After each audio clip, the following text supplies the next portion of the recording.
Bem, vejamos agora então a determinação do produto e da inflação. Nós olhamos aí os choques de oferta, no vídeo anterior. Agora vamos olhar, como nós já anunciamos no vídeo anterior, a determinação do produto e da inflação, considerando um modelo que explica a determinação tanto da inflação como do produto.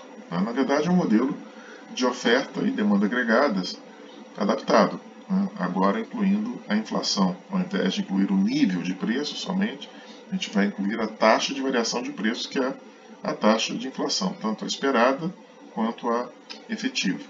Então a gente define as curvas de oferta e demanda agregadas como relações entre quantidades, nível de produto e taxas de inflação. Para que no equilíbrio entre oferta e demanda agregadas nós tenhamos a determinação das duas variáveis, nível de produto e taxa de inflação. Então a gente está falando agora de oferta e demanda agregadas no plano PY, não somente no plano PY. A gente está falando agora não de nível de preços, como a gente viu no modelo de oferta agregada na Macro 1, o curso de Macro 1 está disponível aqui também no YouTube.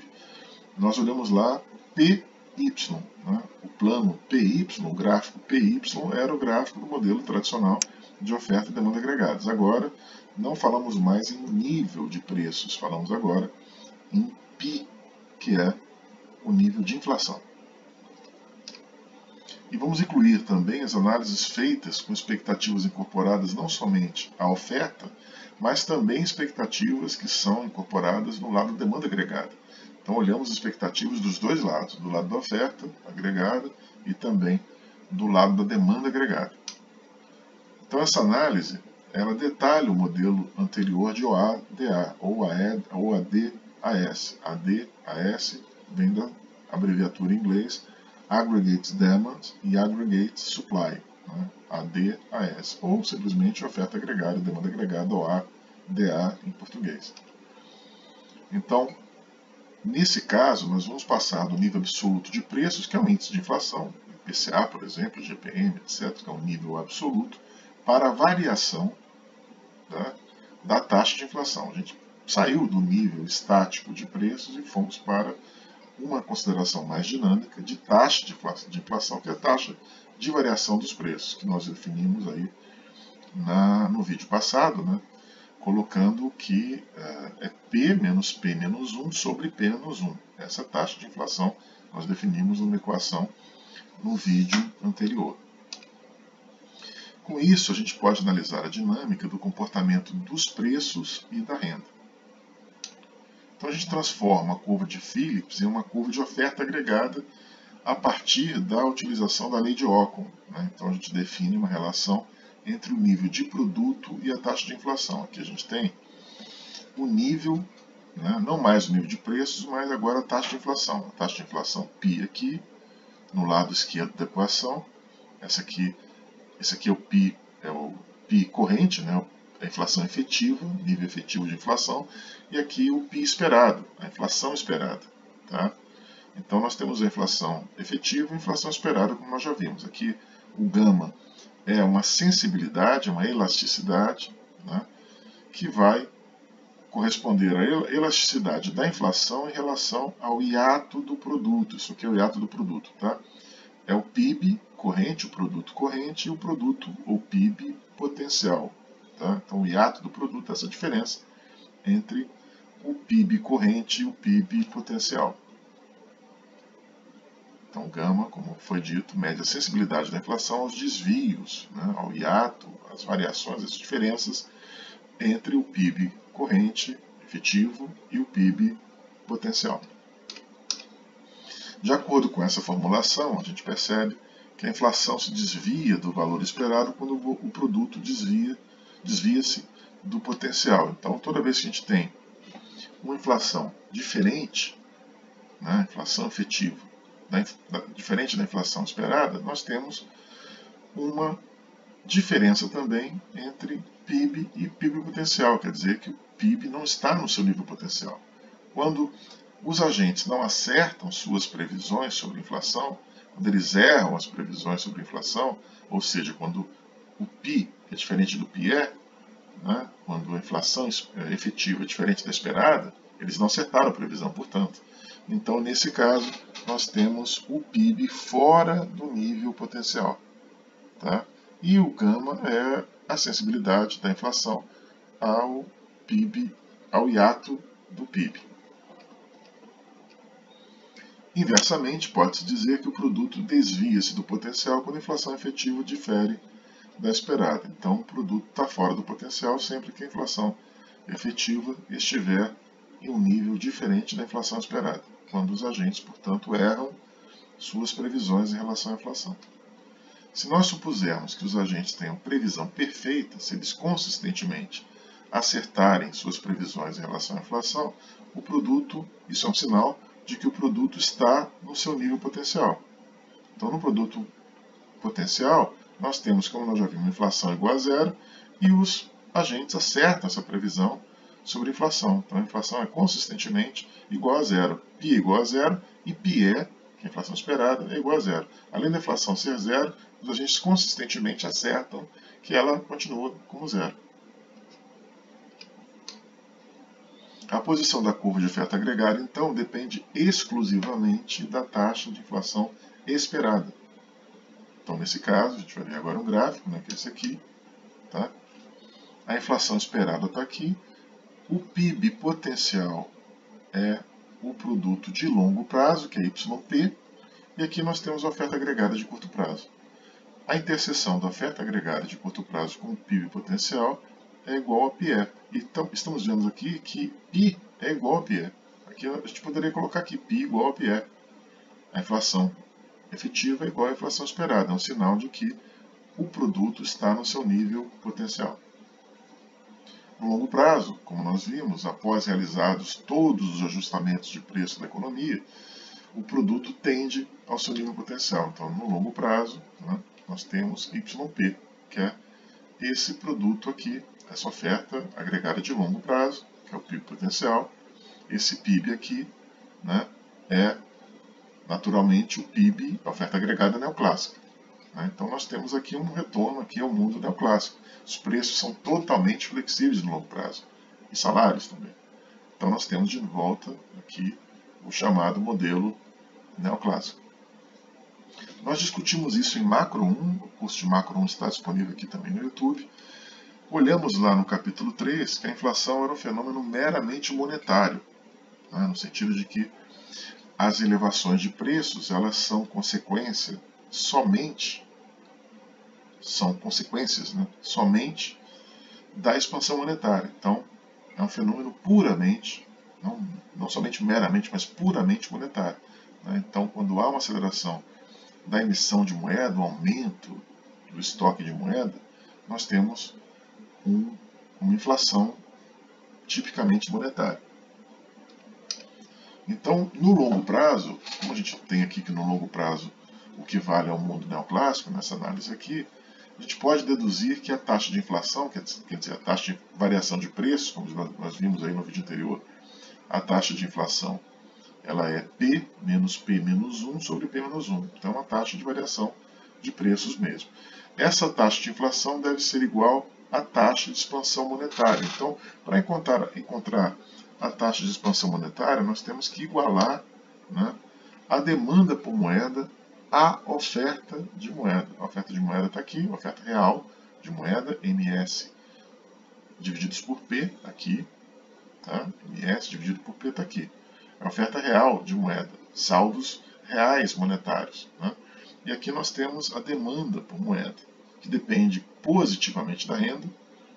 Quanto maior a renda, maior a demanda por moeda. E negativamente da taxa de juros. Quanto maior a taxa de juros, menor a demanda por moeda, porque as pessoas vão investir mais em títulos, e vão demandar menos moeda para poder guardar moedas, trocar, comprar títulos. Então elas demandam mais títulos quando a taxa de juros é mais alta, demandam menos moeda. Então aqui o sinal negativo e aqui em cima o sinal positivo, a gente pode colocar. Tá? Passamos o preço para o lado esquerdo da equação, multiplicamos o preço, nível de preços, aqui P, por MD. Então temos aqui nível de preços vezes MD, demanda por moeda, E aí a gente tem a oferta nominal, aqui a oferta real, aqui a oferta nominal, MS, oferta nominal de moeda. Aqui é a condição de equilíbrio no mercado monetário. No longo prazo, tanto a taxa de juros como o nível de renda, ambos já passaram por todos os ajustamentos e seus valores se mantêm estáveis. Então, no longo prazo, taxa de juros e o nível de renda já foram objeto de vários ajustamentos, já passaram pela dinâmica de ajustamento, seus valores se mantêm estáveis. Então, nesse caso, a gente pode dizer que a variação de preços é igual à variação do estoque nominal, MS, de moeda.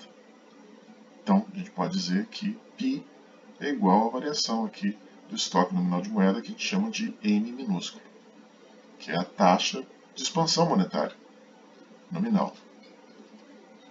M é a taxa de variação no estoque de moeda, uma medida de expansão monetária.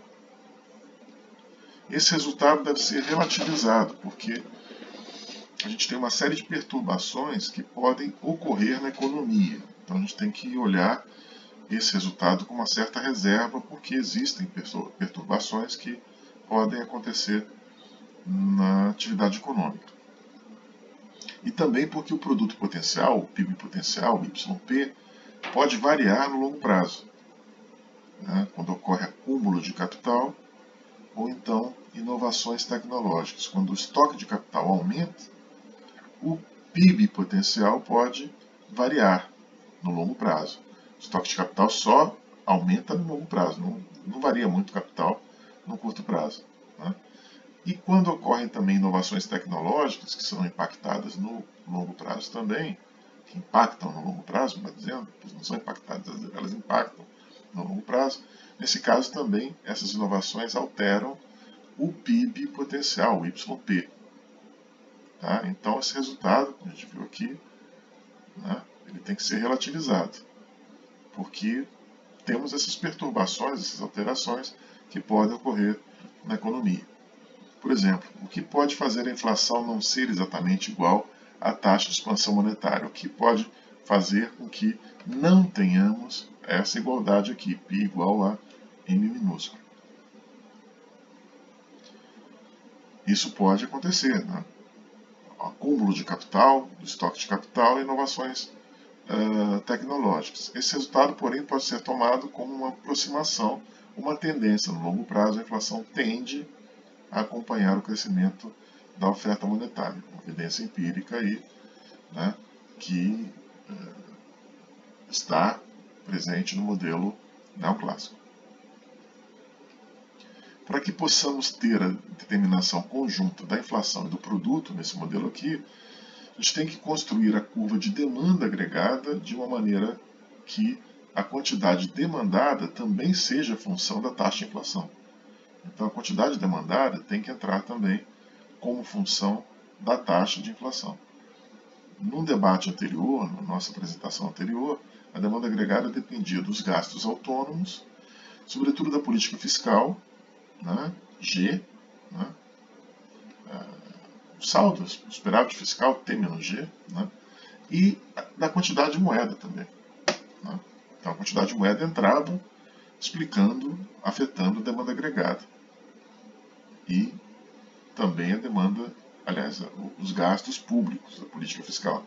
Quanto à política fiscal, a variação na demanda agregada decorrente dessa variável depende da variação da intensidade da política fiscal. Uma política fiscal expansionista aumenta, desloca a demanda agregada.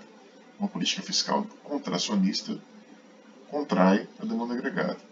Emissões de moeda, política monetária expansionista, expande a demanda agregada, desloca a demanda agregada para baixo e para a direita.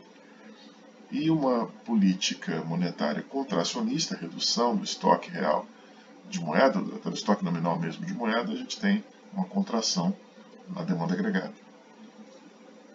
Para medir o impacto da política fiscal sobre a demanda agregada, nós vamos utilizar uma variável que define a variação do chamado superávit ou déficit de pleno emprego.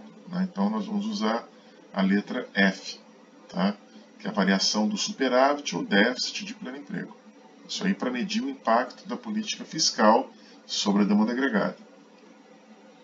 Quanto à moeda, a gente viu que a curva LM, né, o modelo ISLM-BP, que nós tratamos lá em macro 1, ela é traçada para um volume de saldos reais que é MS sobre P. A curva LM depende do volume de saldos reais, MS sobre P. Para que haja o deslocamento da LM e haja também uma alteração do nível de renda, a variação do estoque de moeda tem que ser diferente da variação dos preços, né, para que ocorra esse deslocamento da LM. Tá? O estoque de moeda tem que ter um valor diferente da variação, a variação, melhor dizendo, do estoque de moeda tem que ter uma magnitude diferente da variação dos preços. Né? Aí você tem o deslocamento da LM e vai ter também uma alteração, na expansão ou retração do nível de renda. Então, uma ampliação da renda, da quantidade demandada, se associa a uma variação do estoque de moeda que seja superior à taxa de inflação. Né? Então, nós teremos uma ampliação da renda e da quantidade demandada quando tivermos uma variação do estoque de moeda maior do que a taxa de inflação. Então, a gente pode olhar agora como se determinam as variações na quantidade demandada. Né? Aqui a gente tem F, que é a variação do déficit de pleno emprego. Temos aqui uma diferença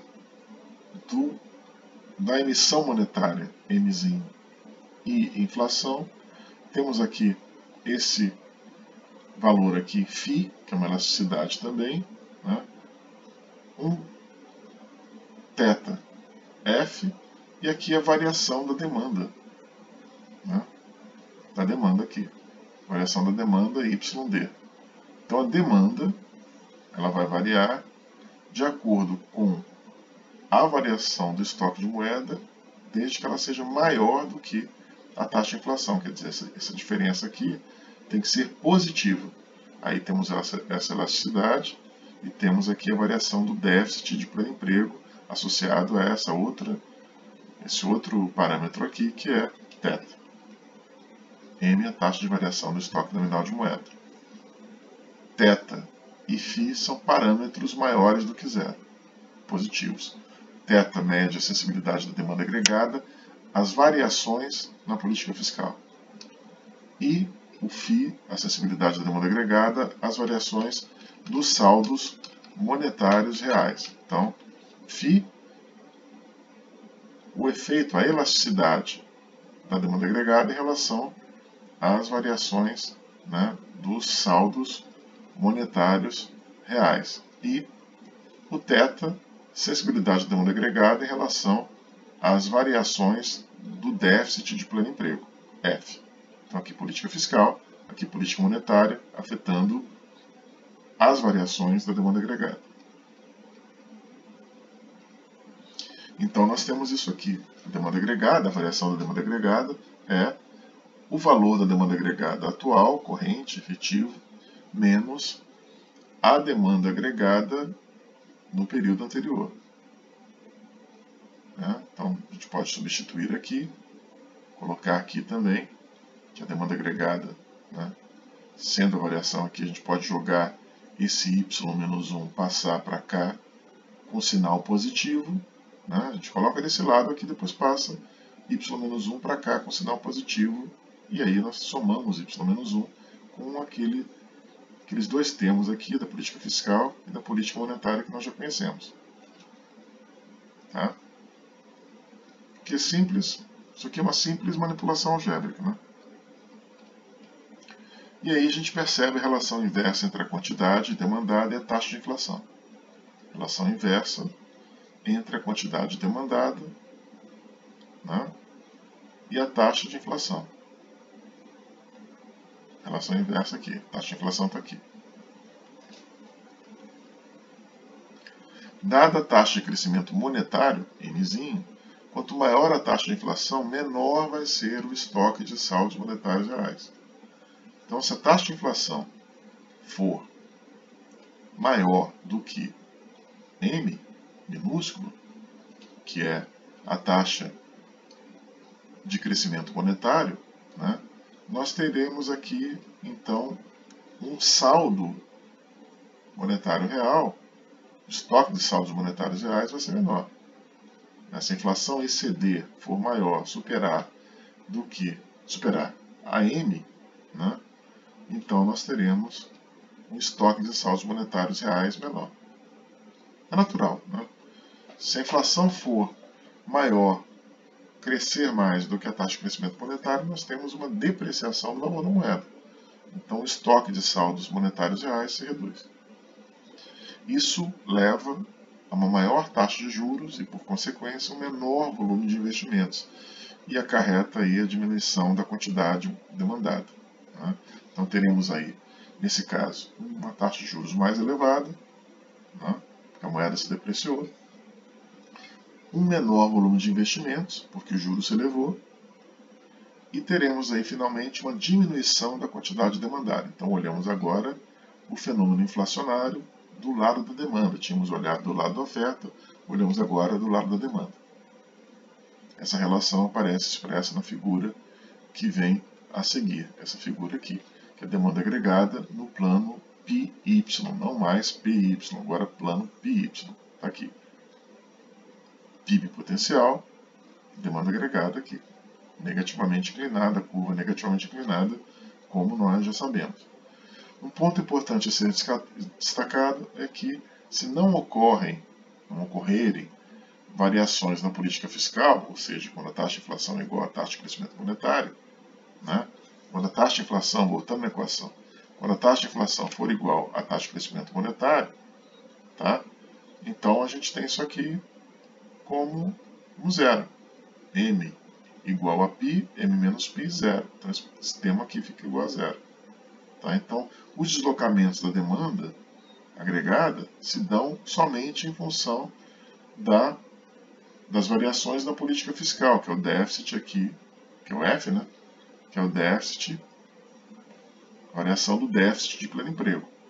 Tá? Então aqui, se isso aqui é zero, a política fiscal explica as variações da demanda agregada. Né? E a quantidade demandada é igual à renda do período anterior, quando a taxa de inflação coincidir com a taxa de crescimento monetário. Tá? Então, quando a taxa de inflação coincidir com a taxa de crescimento monetário, a quantidade demandada é igual à renda do período anterior. YD é igual a Y menos 1. Tá? A posição da curva de demanda agregada, aqui, negativamente inclinada, tal como formulada até o momento, depende da variável de política fiscal, da taxa de crescimento monetário e do produto defasado, que é Y menos 1. Já vimos isso na equação anterior, essa aqui. Né? Política fiscal, que é o θF, política monetária, N menos π, e aqui o φ, né? E aqui a renda do período anterior.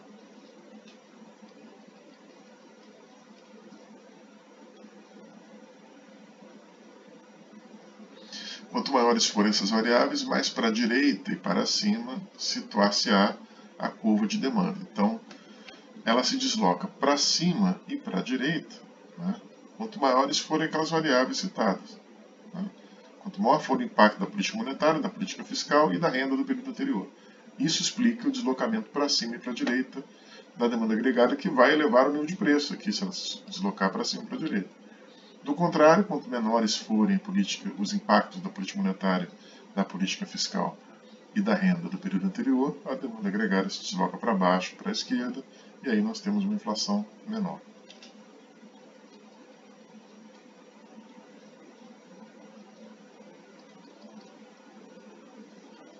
Para completarmos a análise da demanda, a gente pode considerar a influência das expectativas inflacionárias sobre a quantidade demandada.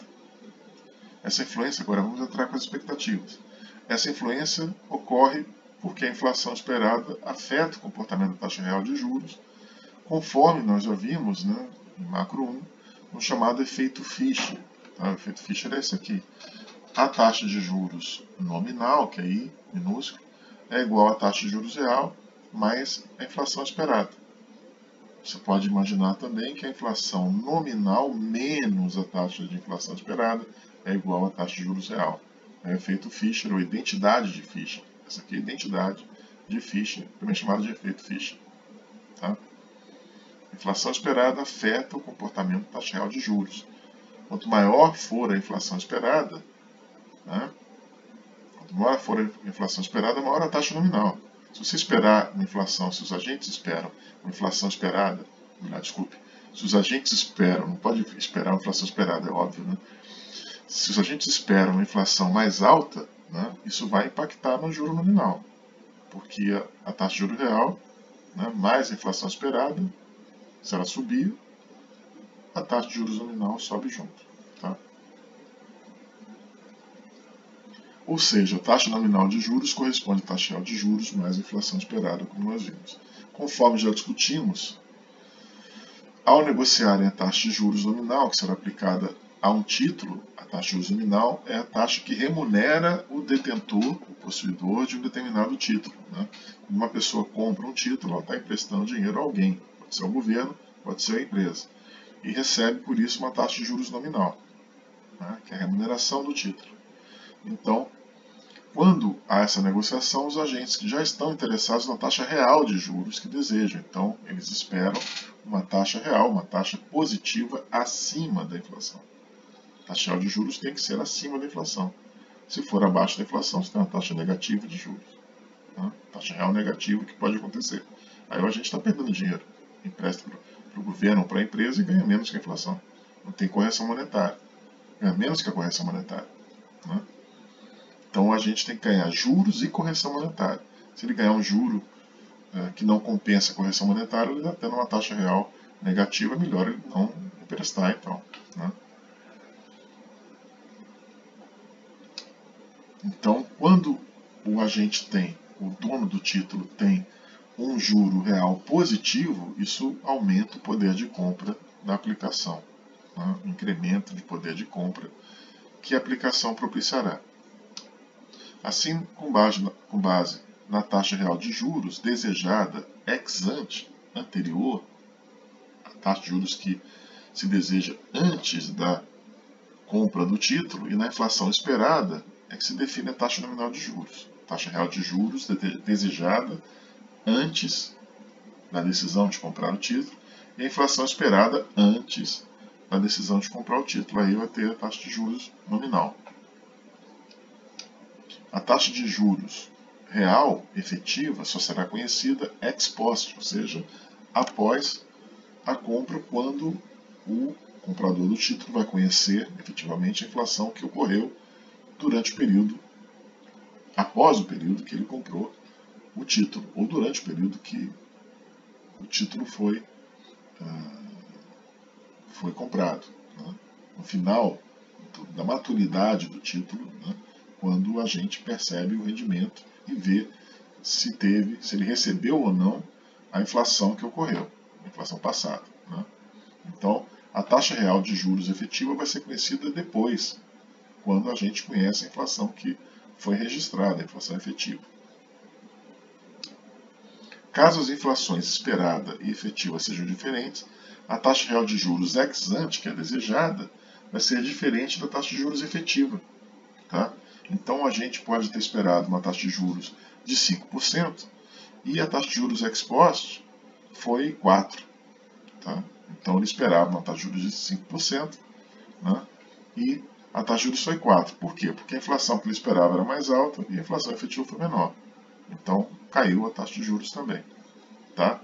Então, inflação esperada e efetiva, sempre que forem diferentes, a taxa de juros real, que é definida antes, né, que é desejada, esperada, vai ser diferente da taxa de juros ex post, posterior, que é a taxa de juros efetiva. Tomando o modelo ISLM tradicional, como nós considerávamos o nível de preço constante, lá no modelo ISLM, a gente viu lá que o modelo ISLM não se preocupa tanto com o preço. Né? Não havia a necessidade de diferenciar a taxa real de juros da taxa nominal de juros, porque o nível de preço estava constante. Né? Então, se o nível de preço está constante, a inflação é zero. Se a inflação é zero, a taxa real de juros é igual à taxa nominal. Né? Inflação esperada é zero. Então, né? Voltando aqui na identidade de Fischer, né? Se essa inflação esperada é igual a zero, aqui você corta, você vai ter I igual a R. Que é isso que acontece no modelo SLM, porque os preços são constantes. Tá? Então, quando nós introduzimos a taxa de inflação, a gente tem que diferenciar essas duas taxas. Tá? Dado que no caso da demanda de moeda, conforme nós já discutimos lá, né, na macro 1, no capítulo 2 do livro que mencionamos aqui, a taxa de juros relevante é a nominal. A demanda por moeda, a taxa de juros relevante é nominal, que é o diferencial de rentabilidade real entre moedas de mais títulos. Quer dizer, a taxa de juros nominal, que é a taxa de remuneração do título mesmo, né, reflete o custo de oportunidade de reter moeda. A pessoa não vai reter moeda quando o juro aumenta, porque se a pessoa guarda moeda, prefere a liquidez, né, com um juro baixo de 1%, o custo é baixo, mas se o juro passa para 10%, o custo de você reter moeda é deixar de ganhar 10% na aplicação de um título. Já pensaram nisso? Se você guarda moeda, fica com moeda guardada no colchão, você está perdendo a chance de ganhar 10% ao ano. Se você perder a chance de ganhar 1% quando o juro era baixo, tudo bem. Você deixa o dinheiro guardado no cofre. Tá? Agora, se você guarda dinheiro com um juro igual a 10% ou mais, aí você está perdendo a chance de comprar um título e ganhar um bom dinheiro. Então, aumenta o custo de oportunidade de reter moeda quando o juro aumenta. Quando o juro nominal aumenta. No caso da decisão de investimento, a taxa de juros relevante, como vimos, é real, porque quando o agente decide pela ampliação da capacidade produtiva, quando o empresário decide, né, ele compara a produção adicional gerada pelo equipamento, pelo bem de capital, com o custo real. Tá? Então, a taxa de juros que ele vai considerar é real, uma decisão de investimento. Ele vai comparar a produção que vai ser gerada, adicional, pelo equipamento, com o custo real do equipamento. Então, a curva IS estipula uma relação entre a taxa real de juros e o nível de renda. E a curva LM estabelece uma relação entre as mesmas variáveis, taxa de juros real e nível de renda. Aliás, desculpa, as mesmas variáveis, só que nesse caso considera a taxa nominal. A curva LM é a taxa nominal. E a curva IS, que é a decisão do investidor, do investimento, IS, Investment Saving, investimento poupança, né? Para o investimento, para o investidor, o que conta é a taxa de juros real. Já para a curva LM, é uma relação entre nível de renda mais a taxa nominal é que conta. Tá? Então, no lado monetário, LM, liquidez moeda, liquidity money, LM, para a curva LM, conta a taxa nominal de juros. Para a curva IS, curva do investimento poupança, que conta a taxa real de juros. E aqui nós temos Y, tá? I, que é o produto, e temos aqui alfa, A menos BR. Vamos ver agora o que quer dizer essas variáveis. Curva S, A menos BR. Aqui está repetindo.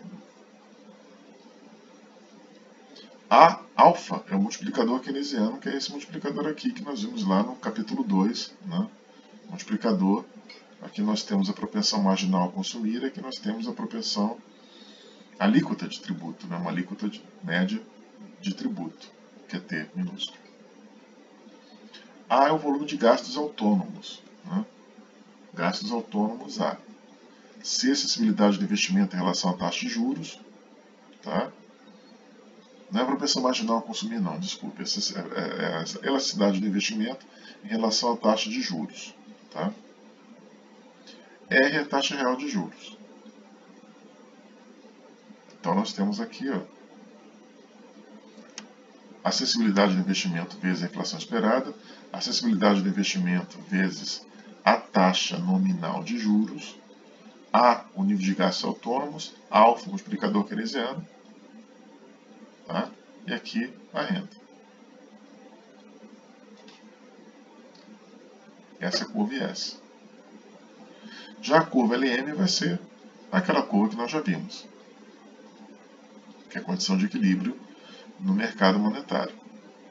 Então, quando trabalhávamos com preços constantes, sem considerar a inflação, a diferença entre inflação esperada e inflação efetiva, a expectativa inflacionária era zero, era nula. Agora, com a inflação esperada igual a zero, né, a IS podia ser expressa em termos de taxas nominais, porque a inflação esperada é zero, não precisa definir que a IS é taxa real de juros, podia ser taxa nominal, né, porque com a inflação igual a zero, a taxa nominal é igual à taxa real, então não tinha diferença. A interseção da IS com a LM definia a taxa de juros de equilíbrio, sendo que a real e a nominal ia ter o mesmo valor, porque a inflação esperada é zero. Então I e R eram iguais. Né? Então tanto fazia lá, com preços constantes, se colocar I ou R. Só que quando consideramos a variação de preços e uma inflação, PE, a inflação esperada diferente de zero, então nós temos que a taxa de juros, as taxas de juros, né, real e nominal, são diferentes. Então, para uma taxa nominal de juros, a taxa real de juros vai ser tanto menor quanto for maior a expectativa de inflação.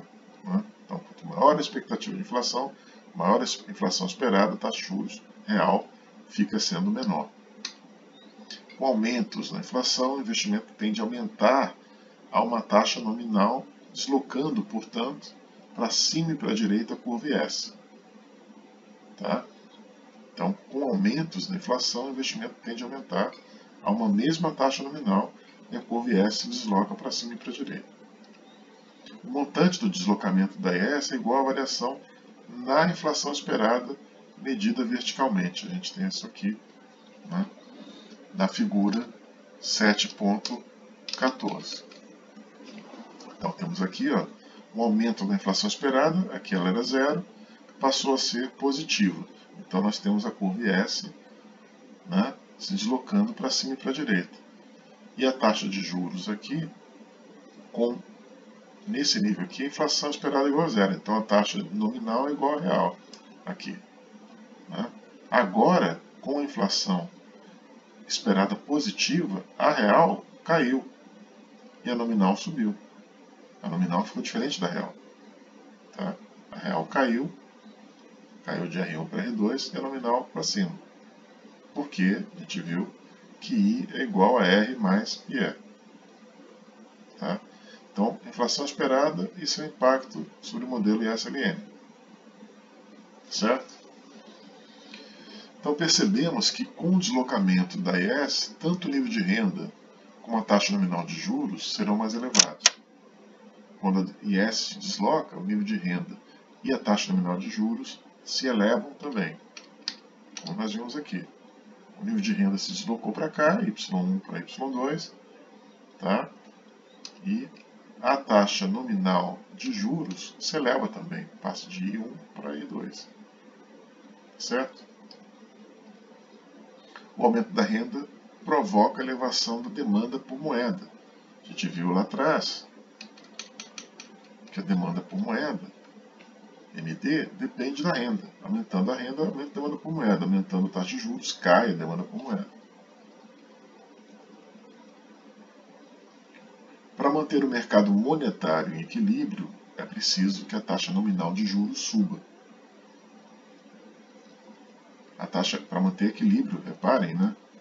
Se você tem aqui um aumento da renda, a demanda por moeda aumenta. Então, para manter o equilíbrio aqui, você tem que o juro subir aqui para cair e compensar o aumento da renda. O aumento de juros, né, impede que o aumento de renda expanda a demanda por moeda, porque o aumento de renda aumenta a demanda por moeda, mas o aumento de juros faz ela reduzir. Então, quando o juro aumenta, você tem um retorno ao equilíbrio aqui, né, da demanda por moeda.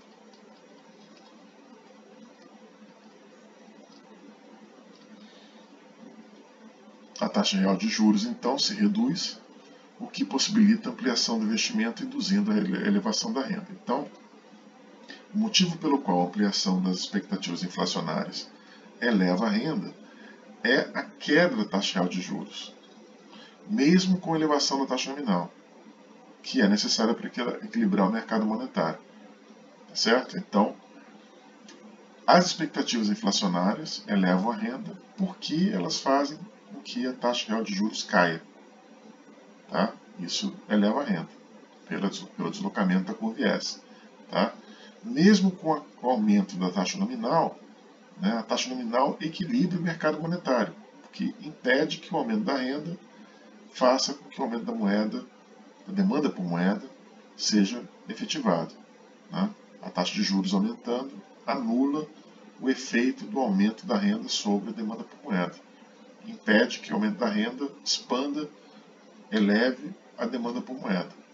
O juro contém esse efeito. Né? Porque o aumento do juro reduz a demanda por moeda. Então, se toda ampliação da inflação esperada se transformasse em elevação da taxa nominal, a taxa real não se alteraria. Tá? Então, se nós tivermos o PIE, né, todo impactando na taxa nominal de juros, tá, a taxa real não ia se alterar. E aí não tinha nenhuma alteração na renda. Então, dessa forma, você tem aqui que o efeito sobre a renda vai depender dos mesmos fatores que afetam a eficácia da política fiscal, com destaque para a inclinação da curva LM. Quanto maior a inclinação da curva LM, ou seja, quanto menor for a sensibilidade da demanda por moeda em relação à taxa nominal de juros, maior vai ser a variação da taxa nominal como resposta a uma mudança da inflação esperada. E aí, menor vai ser a variação na taxa real de juros. E, finalmente, menor a alteração do investimento e da renda. Já quando a demanda por moeda é muito sensível em relação à taxa nominal de juros, né, a maior parte da variação da inflação esperada vai cair sobre a taxa real. E aí vai ter uma maior variação do investimento da renda. Nesse caso é quando a demanda por moeda é mais sensível à taxa nominal de juros. Tá? Aí esse aumento da inflação esperada vai cair sobre a taxa real. Vai impactar na taxa real e a taxa real vai cair mais e vai ter uma variação do investimento e da renda. Considerando os dois casos limites estudados, o caso clássico da armadilha da liquidez, a gente vai ter o seguinte. No primeiro caso, o caso clássico, o aumento da inflação esperada vai ser totalmente repassado para a taxa nominal de juros. E a taxa real vai ficar inalterada. Então não vai ter impacto sobre a renda. Caso clássico. Caso extremo clássico. Né? A inflação esperada vai ser repassada toda para a taxa nominal de juros, a taxa real fica inalterada e não tem impacto sobre a renda. No segundo caso, da armadilha da liquidez, que é um caso extremo também, o aumento na expectativa de inflação vai reduzir no mesmo montante, na mesma magnitude, a taxa real de juros. Isso aí vai afetar a demanda por investimentos e vai impactar, né, positivamente sobre o nível de produto. Nos casos intermediários, ambas as taxas são afetadas. Né? Em primeiro lugar, é a variação da expectativa de inflação que afeta a demanda do produto. Tá? Em segundo lugar, esse impacto depende da sensibilidade e elasticidade da demanda de moeda por moeda, né, em relação à taxa nominal de juros e da sensibilidade do investimento em relação à taxa real de juros e do multiplicador, né, que são esses termos aqui. A gente pode completar a função demanda agregada incorporando as expectativas. Aqui a gente tem, né, esse valor aqui, tá? PIE, que é a inflação esperada, e a inflação esperada no período anterior. A variação da inflação esperada incorporando aqui naquela equação que nós já vimos, né? Aqui política monetária, aqui política fiscal e aqui a inflação esperada. Tá? M, a sensibilidade do produto em relação às variações nas expectativas.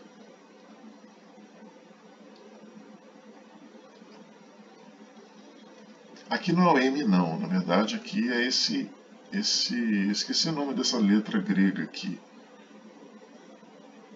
Acho que é Mi. Mas não me lembro agora essa letra grega. Essa letra grega aqui, na verdade, está errado aqui. Essa letra grega que mede a sensibilidade do produto em relação às variações nas expectativas. Esse M aí, parece um M, né? Uma letra grega que parece um M. Se não me engano é Mi, mas não estou lembrado agora. Dados o produto defasado, a política fiscal, a taxa de crescimento monetário e as expectativas de inflação, a curva de demanda mostra uma relação inversa entre a quantidade demandada e a taxa de inflação. Aqui, ó, relação inversa. Né? Se a inflação esperada no período anterior, a diferença da inflação esperada e a inflação esperada no período anterior for positiva, né? A gente tem uma relação, né? Aqui, se esse valor for negativo, né? Isso aqui vai impactar negativamente sobre a demanda agregada. Se essa diferença for negativa, se essa variação for negativa, isso vai impactar na demanda agregada negativamente. Então a curva de demanda mostra uma relação inversa entre a quantidade demandada e a taxa de inflação. Alterações na taxa de inflação provocam movimentos ao longo da curva de demanda. Modificações em qualquer das outras variáveis provocam deslocamentos da curva de demanda. Deve-se notar novamente que se f for igual a zero, m for igual a π, a variação da inflação esperada for igual a zero, então a gente tem que a demanda agregada é igual à renda anterior, no período anterior. Né? F igual a zero, política fiscal nula, déficit aqui igual a zero, a taxa de expansão monetária igual à inflação, e a inflação esperada igual à inflação. Aqui, a variação da inflação esperada é igual a zero. Então, tudo igual a zero, a gente cancela esses três termos aqui e temos que YD igual a Y menos 1. Tá? Aqui a gente tem a curva de demanda agregada aparecendo na figura 7.15 que está aqui. Cadê? 7.15 está aqui. Tá aqui. πe igual a M igual a π. Tá? Nesse caso, a gente tem o nível de produto potencial igual ao produto, a renda anterior. E temos aqui o PIB potencial. E a demanda agregada intercedendo aqui, nesse nível aqui, a gente está, né, no PIB potencial. A inflação esperada é igual à inflação corrente. Tá? Então, não há aceleração inflacionária. Não há surpresa dos agentes. Os agentes acertam, previsão perfeita. Eles acertaram a inflação esperada.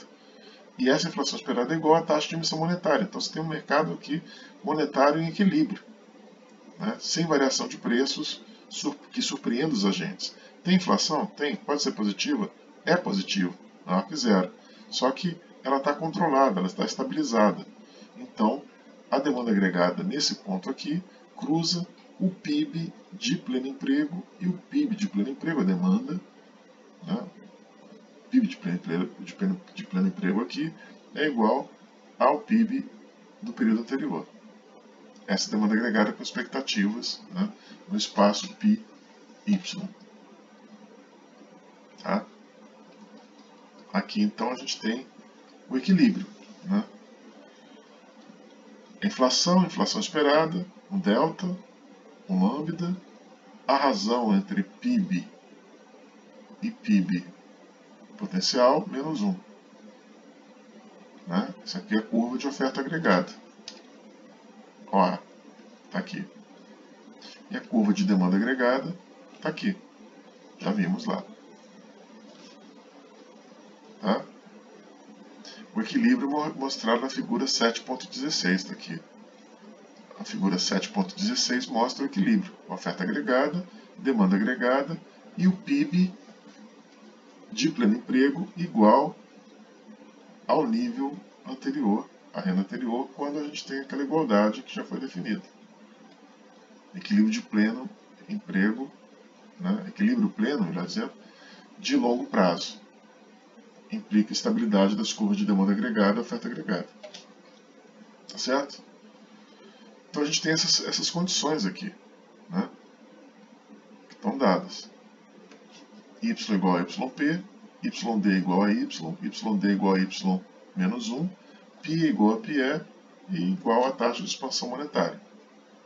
Caso alguma dessas condições não se verifique, as curvas se deslocam e vão afastar a economia do equilíbrio parcial que ela se encontrava. Então a economia sai do nível potencial. Com base nesse modelo, a gente pode analisar o impacto das políticas econômicas sobre o produto e a inflação e os processos de ajustamento na economia. Consideremos inicialmente o caso de uma alteração na taxa de expansão monetária. Isso aqui a gente vai deixar, tá?